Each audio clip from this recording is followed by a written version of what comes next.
जय गुरु जी संगत जी। वीडियो को लाइक कीजिए, चैनल को सब्सक्राइब कीजिए और बेल आइकन को प्रेस कर दीजिए ताकि आपको लेटेस्ट वीडियो की जानकारी अच्छे से मिल सके। जय गुरु जी संगत जी। गुरु जी का अनंतम अनंतम शुक्राना। गुरु जी के श्री चरणों में कोटि कोटि प्रणाम और गुरु जी की प्यारी प्यारी संगत को जय गुरु जी। संगत जी, आज का सत्संग बहुत प्यारा है, बहुत खास है। गुरु जी की प्यारी और पुरानी संगत का सत्संग है और संगत की इस जर्नी को सुनकर आपको बहुत अच्छा लगेगा। गुरु जी ने बहुत ब्लेसिंग्स दी है उन्हें, इसलिए संगत जी सत्संग को अंत तक सुने, पूरे भक्ति भाव के साथ सुने और बहुत सारी गुरु जी की ब्लेसिंग्स प्राप्त करें। और अगर आप भी अपना सत्संग शेयर करना चाहते हैं तो सुंदर लिखावट में हिंदी में ईमेल आईडी और व्हाट्सएप पर शेयर कर सकते हैं, और अगर आप चाहें तो ईमेल आईडी और व्हाट्सएप पे टाइप भी कर सकते हैं। तो चलिए संगत जी सत्संग शुरू करते हैं। संगत जी, आज हम जिनका सत्संग सुनने जा रहे हैं वो गुरु जी की प्यारी और पुरानी संगत रिम्पल ग्रेवाल आंटी का है। जय गुरु जी, शुक्राना गुरु जी। सारी संगत को जय गुरु जी, मेरा नमस्कार। संगत जी, आज गुरुजी महाराज ने मुझे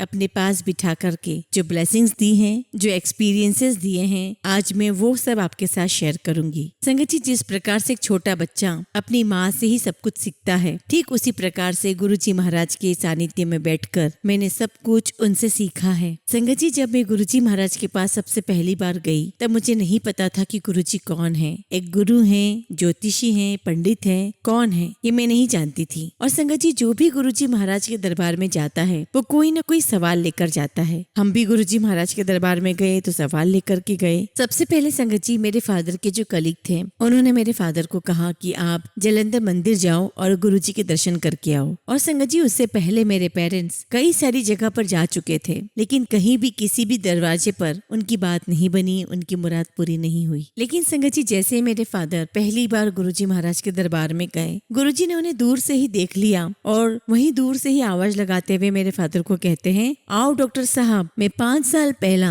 तुहाडे घर आया सी। और संगत जी, उस समय गुरुजी महाराज ने पैंट शर्ट पहना हुआ था और मेरे फादर अपने कलीग के साथ आए हुए थे। तो जो फादर के कलीग थे उन्होंने गुरुजी को फादर के साथ, मेरे पापा के साथ इंट्रोड्यूस करवाया। और संगत जी, मेरी मदर ने गुरुजी महाराज को नमस्कार किया। और मैं आपको बताना चाहती हूँ कि मेरे पेरेंट्स की जो बैकग्राउंड है संगत जी, वो ऐसी है कि वो हमेशा हर महापुरुष को मान देते हैं, सम्मान देते हैं। और जब पहली बार गए तो गुरुजी ने 2 दिन के बाद फिर बुलाया और ऐसे वो बुलाते रहे और साथ में ये भी कहा करते थे कि तुम्हारी प्रॉब्लम सॉल्व हो जाओगी। और इससे पहले संगत जी, मैं आपको बताना चाहती हूँ कि मेरी मदर और उनके कुछ फ्रेंड सर्कल का एक ग्रुप था और वो लोग हमेशा सब साथ में मिलके सत्संग किया करते थे, मेडिटेशन किया करते थे। और संगत जी, मेरे नाना जी की टाइम पर एक बहुत बुजुर्ग संत आए हुए थे और संगत जी, जब वो चोला छोड़ने वाले थे तब मेरे पेरेंट्स के पास उनके घर आकर के वो रहने लगे थे और वहां पर मेरे पापा मम्मी के साथ रहते हुए बाकी संगत से मिला करते थे। और संगत जी, उन संत ने मेरी मदर को कहा था कि तुम मेरी बेटी हो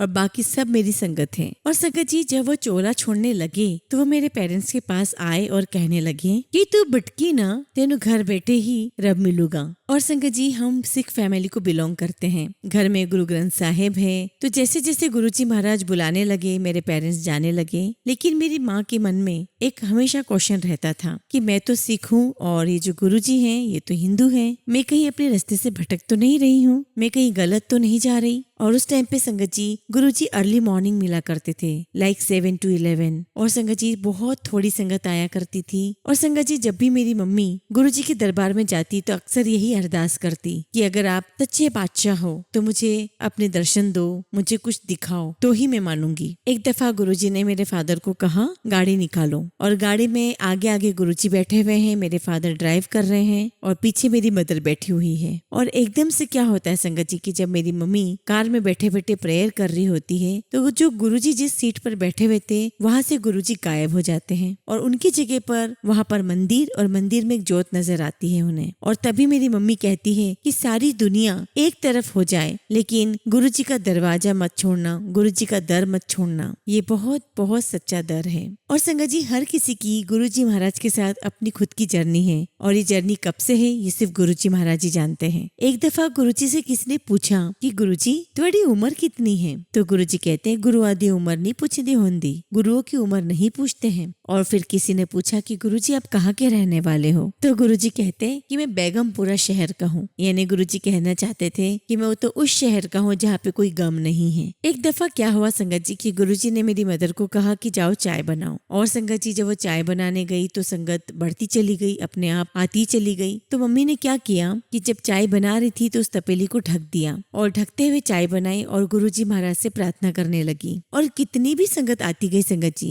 मम्मा ने उस ढक्कन को नहीं हटाया और वैसे ही चाय बनाती रही। और संगत जी जब सत्संग खत्म हो गया और गुरुजी ने सभी संगत को आज्ञा दे दी जाने के लिए, तब मेरी मम्मी ने जब ढक्कन हटा के देखा तो उस तपेली में उतना की उतना ही दूध था जितना कि उन्होंने डाला था। और गुरुजी ने मम्मी को बोला, देखिया फिर। और संगत जी उस समय हमें लगता था कि ये सारी चीजें कैसे हो रही है, लेकिन जैसे जैसे गुरुजी के साथ सफर आगे बढ़ता चला गया, हमें समझ में आने लग गया कि हम साक्षात ईश्वर के साथ हैं। और संगत जी गुरुजी महाराज जो अपनी संगत के टेस्ट लेते रहते हैं, उसके ऊपर तो मैं एक पूरी बुक भी लिख सकती हूँ। और संगत जी जिस बात को लेकर, जिस चीज को लेकर हम गुरुजी महाराज के पास गए थे, वो तो एक तरफ रह गई। मैं आपको थोड़ी देर में बताऊंगी कि वो बात क्या थी। और संगत जी कभी कभी गुरुजी महाराज अपनी संगत में से किसी को भी बोल दिया करते थे कि मुझे डॉक्टर चहल के घर छोड़ के आओ। और संगत वहां पर गुरुजी को हमारे घर पे छोड़ जाया करती थी और गुरुजी हमारे घर पे पूरा दिन रेस्ट किया करते थे। और संगत जी जैसे गुरुजी रेस्ट कर रहे हैं तो मैं और मेरी सिस्टर उनकी पाँव की तरफ हैं और मेरी मम्मी उनके हाथों को और उनके कंधों को प्रेस कर रही है। और संगत जी जैसे ही मेरी मम्मी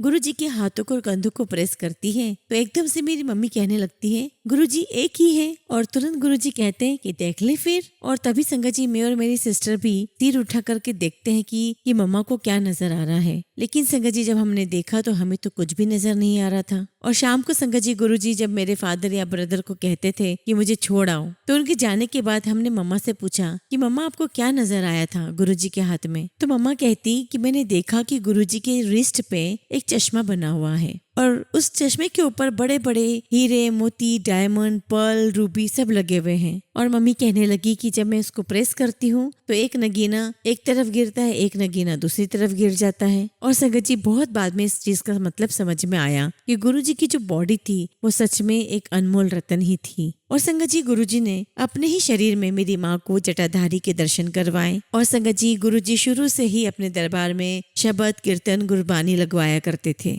और समझ आती हो या ना आती हो, गुरुजी हमेशा इस बात पर जोर देते थे कि शबद, गुरबानी सुना करो, आप सबको अपने सवालों के बहुत जवाब मिलेंगे। और संगत जी गुरुजी कहा करते थे कि गुरबानी मैंने लिखी हुई है। और इसका मतलब हमें संगत जी बहुत बाद में समझ में आया। और संगत जी गुरुजी दरबार में बैठे बैठे ऐसी कई सारी बातें बोल जाया करते थे और हमें लगता था कि गुरुजी ने तो बस ऐसे ही बोला है। लेकिन संगत जी गुरुजी के द्वारा कहे गए हर शब्द के बहुत मायने थे, हर शब्द की बहुत वैल्यू थी। तो जो गुरुजी बोल जाया करते थे ऐसे ही सिंपल वे में, उनका बहुत बाद में जाकर के बहुत गहरा मीनिंग होता था। और संगत जी अगर मैं पीछे मुड़कर देखूं तो गुरुजी महाराज हम सबको डे 1 से ही आज के दिन के लिए प्रिपेयर कर रहे थे।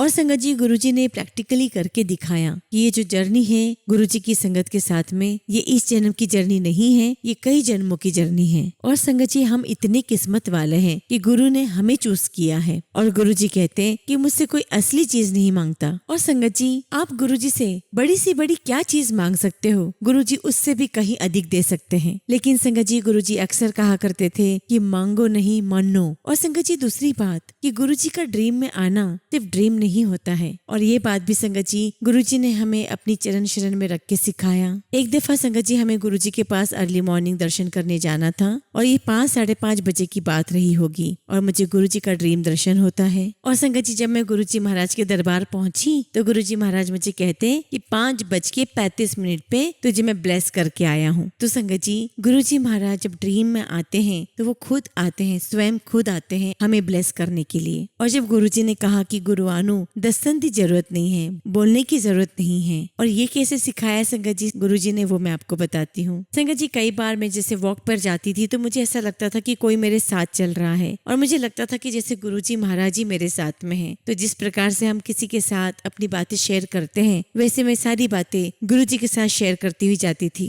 और संगत जी 4 दिन के बाद गुरुजी के पास जाना, और उस समय गुरुजी महाराज अपनी गद्दी पर एक जगह पर नहीं बैठा करते थे। और संगत जी जब मेरा गुरुजी से आई कांटेक्ट हुआ तो गुरुजी ने मुझे बहुत प्यारी सी स्माइल दी। और संगत जी वॉक करते करते जो भी बातें मैंने गुरुजी महाराज से की थी वो शाम तक होते होते वहीं दरबार में मेरी हर बातों का जवाब गुरुजी महाराज वहीं दे दिया करते थे। संगत जी गुरुजी ने हमें बहुत पैम्पर किया है, हमें इतना प्यार दिया है, बहुत बहुत प्यार दिया है, अपने पास रखा है। और संगत जी इतने सालों के बाद जब धीरे धीरे एक एक बातें, छोटी छोटी बातें उनसे परतें हटती चली गई, वो रिवील होती चली गई, तो हमें समझ में आया कि यही तो गुरुजी महाराज बता रहे थे, यही तो सच्चाई है। संगत जी गुरुजी ने हमें हमेशा सीधा कनेक्शन बनाना सिखाया है, कोई वाया वाया नहीं बताया। संगत जी आपको गुरुजी से सिर्फ डायरेक्ट कनेक्शन बनाना है, किसी के थ्रू नहीं जाना है। और संगत जी वॉक करते करते जो भी मैं बातें गुरुजी महाराज से कर रही थी वो सारे सवालों के जवाब गुरुजी महाराज धीरे धीरे करके मुझे दे दिया करते थे। और जब मेरे सभी सवाल के जवाब गुरुजी महाराज अपने दरबार में दे देते थे तो गुरुजी महाराज मुझसे कहते कि चल अब तू हुन जा। संगत जी उस समय मेरा बेटा 3.5 साल का ही था और गुरुजी अक्सर मुझे कहा करते थे कि तू एक मुंडा और ले ले। और मैं मनी मन कहती कि गुरुजी अगर मेहंदी करना है तो मुझे बेटी चाहिए, लेकिन गुरुजी महाराज कहते कि नहीं लड़का होगा। और गुरुजी बैठे बैठे कहते हैं कि जो जुलाई बॉर्न होते हैं वो बहुत लकी होते हैं। तो मुझे लगने लगा कि जो मुझे दूसरा बेबी अगर होगा तो जुलाई बॉर्न ही होगा। और संगत जी जब मैंने कंसीव किया तो मैं सिर्फ और सिर्फ एक ही दफा डॉक्टर के पास गई, मैं ज्यादा डॉक्टर के पास गई नहीं। मैं सिर्फ और सिर्फ गुरुजी महाराज के पास जाया करती थी और गुरुजी महाराज मुझे वहाँ पर जल प्रसाद पिलाया करते थे। जो रुद्राक्ष की माला है उसको पानी में डिप करके दिया करते थे गुरुजी। एक दफा गुरुजी ने एक संगत के घर पे रागी सिंह बुलाए और 2-4 फैमिलीज और आई हुई थी और गुरुजी महाराज शब्द लिख लिख करके दे रहे हैं और रागी सिंह गा रहे हैं। और संगत जी उस समय जो मेरे मन में प्रेयर आती गई मैं करती गई गुरुजी से। और उस समय संगत जी मेरे मन में जो अरदास गुरुजी के लिए निकली कि मेरा वेद गुरु गोविंदा।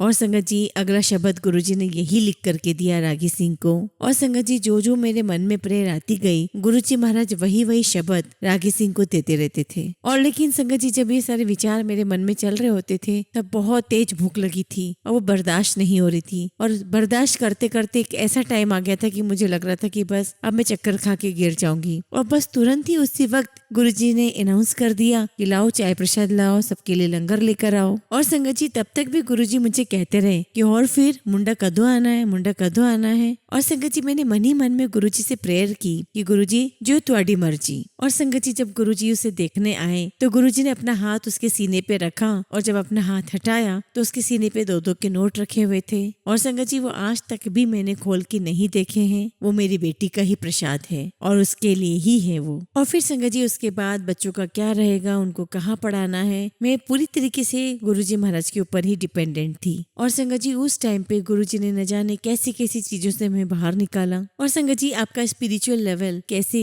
ऊपर ही ऊपर बढ़ता चला जाता है वो आप बता भी नहीं सकते। संगत जी गुरुजी ने जो रास्ता दिखाया है वो बहुत बहुत सिंपल है, लेकिन कई लोगों ने उसे कॉम्प्लिकेटेड कर दिया है। हाँ शायद वो रास्ता थोड़ा मुश्किल लगे। और मुश्किल क्या है संगत जी, वो मुश्किल है सरेंडर करना। और उसमें मुश्किल है कि आपको अपनी ईगो छोड़नी है, आपको शून्य पर आना है, आपको बिल्कुल भी जजमेंटल नहीं होना है। और मन होवे चंगा ते नलके दा पानी भी गंगा, ये सारी बातें गुरुजी ने हमें सिखाई। गुरुजी कहते हम नहीं चंगा बुरा नहीं कोई। तो गुरुजी कहते हैं कि अगर किसी में बुराई नजर आती है आपको तो पहले अपने अंदर झांक करके देखो। गुरुजी अक्सर कहा करते थे कि अपना मन साफ रख कर आओ, मेरे पास आके मेरे कोल आके अपने कर्म कट लो। संगत जी गुरुजी एक दिव्य रोशनी थे, दिव्य लाइट थे। और पिछले जन्म में या इस जन्म में गुरुजी महाराज किस किस रूप में आए, हम किस किस रूप में आए, ये समझ पाना हमारे लिए बहुत बहुत मुश्किल है। गुरुजी कहते हैं सब कुछ तुम्हारे अंदर है, अगर रब को पाना है, ईश्वर को पाना है तो तुम्हारे अंदर ढूंढो अपनी सोल को। दिव्य लाइट जो गुरुजी महाराज है एक दिव्य लाइट के रूप में अपनी सोल को उससे कनेक्ट कर लो।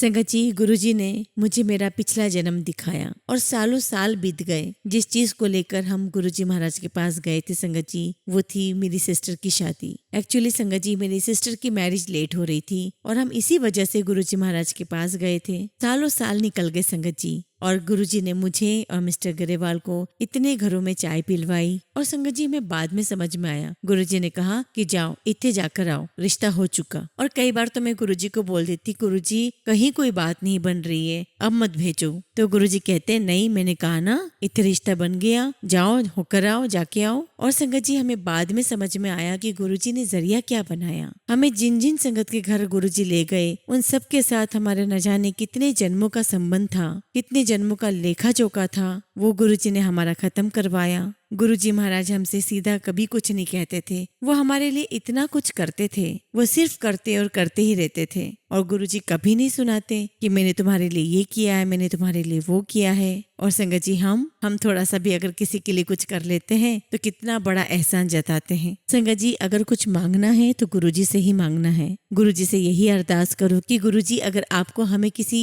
परीक्षा में डालना है तो उसमें से पास भी आप ही करवाओगे। और संगत जी जो गुरुजी से डायरेक्ट कनेक्शन वाली बात है उसके लिए भी हमें गुरुजी से ही अरदास करनी है कि गुरुजी आप ही हमारी मदद करो कि हम आपसे कैसे डायरेक्ट कनेक्शन कर पाए, कैसे हम आपसे डायरेक्टली जोड़ पाए। संगत जी गुरुजी महाराज हमारी बहुत बहुत जल्दी प्रेयर सुनते हैं। और संगत जी जब मेरी सिस्टर की बहुत सालों तक शादी नहीं हुई तो एक दिन गुरुजी महाराज कहते हैं तुम सब तैयारी करो, और एक डेट बताई गुरुजी महाराज ने और कहा कि इस डेट पर उसकी शादी है। तो हमने पूछा गुरुजी कि गुरुजी कोई घर या वर वो लड़का कहाँ है? तो गुरुजी कहते बस कहा ना तैयारी करो आ जाना। अब देखो संगत जी हमने सारी तैयारियां कर ली, कपड़े वपड़े सिल गए, सारी शॉपिंग हो गई। अब संगत जी हम लोग सारी तैयारियां कर चुकी, यहाँ तक कि कार्ड वार्ड सब तैयार हो गए, लेकिन हमें पता ही नहीं कि रिश्ता कहाँ हुआ है। और संगत जी जो शादी का कार्ड था उस पे सब कुछ प्रिंट हो गया था, बस लड़के का नाम, लड़के के घर वालों का नाम और एड्रेस लिखना बाकी था, बाकी सब कुछ था। और कार्ड वाला पूछने लगा कि इसमें लिखना क्या है, तो हमने कहा कि भाई हम बाद में आकर के बताते हैं, आप अभी सिर्फ इतना ही रेडी रखो। लेकिन संगत जी वो डेट आई और चली गई, लेकिन कुछ नहीं हुआ। और मम्मी डैडी और हम लोग गुरुजी के दरबार में गए और हमने कहा कि गुरुजी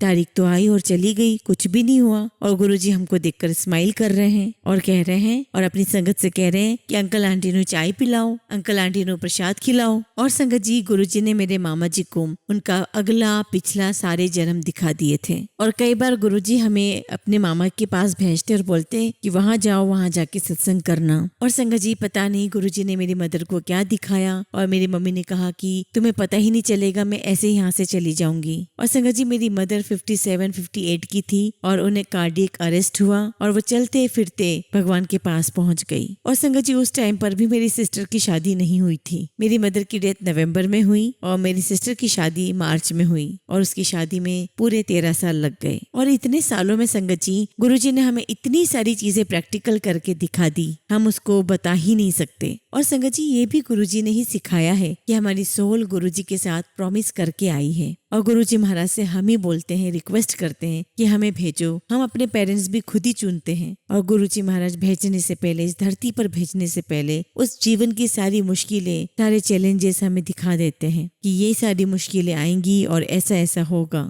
और संगत जी हम उस टाइम गुरुजी महाराज से प्रॉमिस करके आते हैं कि गुरुजी हमें ये सब कुछ मंजूर है, हम अपनी सोल को अपग्रेड करना चाहते हैं। और संगत जी जैसे जैसे हम बड़े होते जाते हैं इस धरती पर आने के बाद, हम वैसे वैसे वो सारी चीजें भूलते चले जाते हैं, और फिर हम संगत जी उसी चक्रों में पड़ जाते हैं, हम फिर वही मोह माया के फेरे में पड़ जाते हैं। और संगत जी हमारे जो भी रिश्ते हम धरती पर लेकर आए हैं वो सिर्फ और सिर्फ हमारे कार्मिक रिश्ते हैं, ये सब कुछ हमें गुरुजी ने दिखाया है। अब संगत जी जब मेरी मम्मी बहुत जल्दी चले गए तो हमारे मन में आया कि गुरुजी आप तो कहते थे कि इनका बुढ़ापा बहुत अच्छा होगा, लेकिन संगत जी गुरुजी ने मुझे खूब घुमाया, खूब ऐश करवाई, खूब पैम्पर किया। और अक्सर गुरुजी महाराज जब भी मुझे ले जाया करते थे तो I was a back benchers, मैं जब भी गाड़ी में बैठती तो हमेशा पीछे जाकर के बैठ जाती। मैं चाहती थी कि और भी लोग गुरुजी महाराज के पास आए और उनके पास बैठे। संगत जी जब उस टाइम हमारे दिमाग में आया कि हमारी मम्मी कहाँ है, कहाँ चली गई, तब गुरुजी महाराज ने हमें दिखाया कि वो कहाँ है। क्योंकि संगत जी मेरी मम्मी कहा करती थी कि मेरा अगला जन्म नहीं होगा। गुरुजी ने दिखाया कि एक बहुत पुराना किला है और उसमें एक बहुत बड़ा गेट है,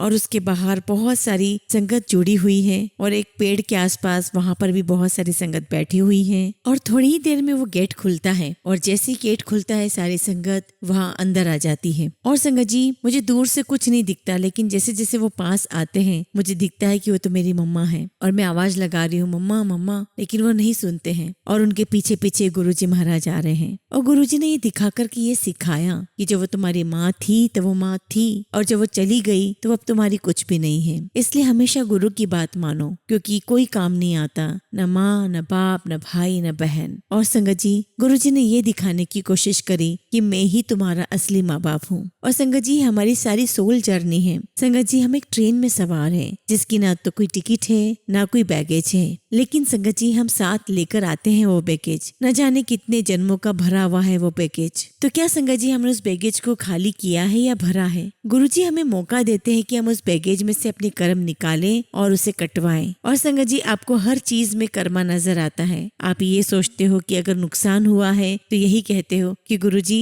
जरूर कुछ बहुत बड़ी बात होने वाली थी, आपने बहुत छोटे में ये बात कटवा दी, थैंक यू सो मच गुरुजी। और अगर बहुत अच्छी बात कुछ होनी होती है तो हम यही कहते हैं कि थैंक यू गुरुजी, आपने हमें ब्लेस किया, थैंक यू गुरुजी, ये आपका प्रसाद है। तो संगत जी जो कुछ भी है वो सब कुछ तेरा है। जिंदगी ही गुरुजी महाराज आपको दी हुई है तो आपको ही अर्पित है। गुरुजी महाराज आप हमें उन गलतियों से बचाना जो आप हमें सिखाना चाहते हैं। एक पगडंडी है जिसका सीधा रास्ता है और दूर एक लाइट नजर आ रही है। गुरुजी मुझे उस सीधे रास्ते पर ही चलाना। और संगत जी गुरुजी महाराज कहा करते थे कि बहुत संगत है मेरी, लेकिन मेरी असली संगत, मेरे असली भगत मेरे मुट्ठी भर के हैं। गुरुजी हमें अपनी उस मुट्ठी भर संगत में शामिल कर लो। संगत जी गुरुजी ने हमें बहुत सुंदर गुरु परिवार दिया है, संगत परिवार दिया है, तो क्यों नहीं हम सभी मिलकर उस एक ही रास्ते पे क्यों नहीं चल सकते जो गुरुजी महाराज ने हमें दिखाया है। संगत जी गुरुजी महाराज आपको सेवा बख्शते थे आपके कर्म कटवाने के लिए, और वो कर्म संगत जी गुरुजी अपने ऊपर ले लिया करते थे। क्या हमारे अंदर इतना सामर्थ्य है कि हम किसी और के ग्रह को अपने ऊपर ले सके?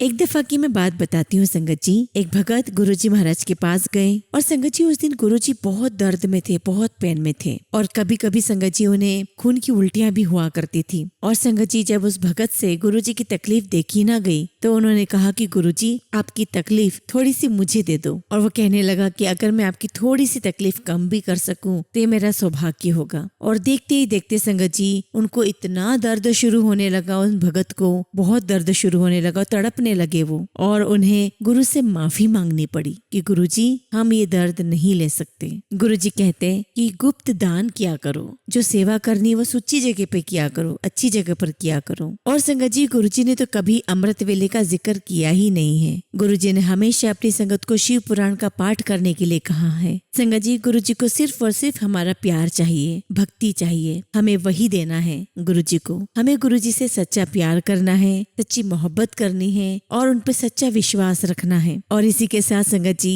मैं अपनी वाणी को विराम देती हूँ कि गुरुजी महाराज हम सबको हमेशा अपनी शरण में ऐसे ही रखें, हम सब पर गुरुजी महाराज ऐसी ही कृपा बरसाते रहे। जय गुरुजी, शुक्राना गुरुजी।